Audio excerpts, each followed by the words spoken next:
This appearance of the Jesus to the apostles happened sometime between Easter Sunday and Pentecost Sunday. The disciples were scared. They missed Jesus. They felt alone and abandoned. They didn't know what was going to happen now that Jesus had died. And they are still trying to grasp the fact that he rose from the dead. This says it was the third time he appeared to them. But even the other two times, I guess it would be pretty hard to believe even if you saw it, wouldn't it? That someone who died rose from the dead. But notice that in all the apparitions, Jesus feeds the people. He feeds them. He had a charcoal fire going and he made breakfast of bread and fish for them. It's a profound act of love to feed someone. And I think Jesus was demonstrating that in wanting to feed the apostles. Just like a mother, adult children come home, and what does their mother do? The first thing is, I'll get you something to eat. It's just what a mother does.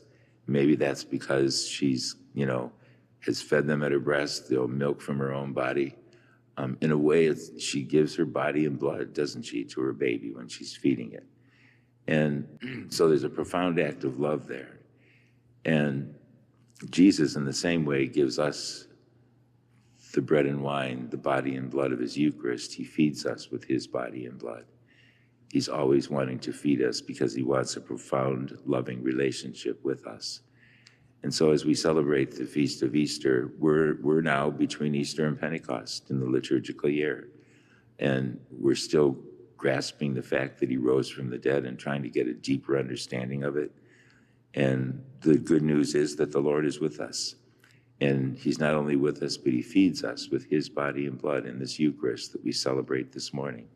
What a profound reality that is, to feed us with his body and blood. This Mass this morning is being offered for my dad.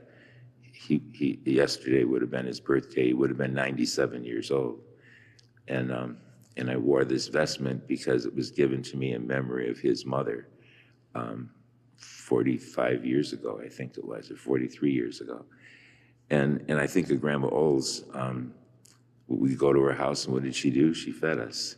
She was always making homemade bakery and homemade bread and all those good things that we could take home with us. And Grandpa would always give us a quarter. We had to be good.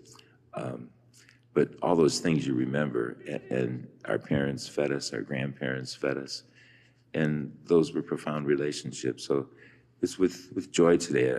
I'm glad my dad's in heaven. He wasn't doing so good before he died, so if he was still living, he'd be in pretty bad shape, I think. But now he's forever young in the kingdom of heaven, and that gives me joy and satisfaction. And probably he and his mother are watching over us today as we celebrate this Mass. Let us stand and offer our prayers and petitions.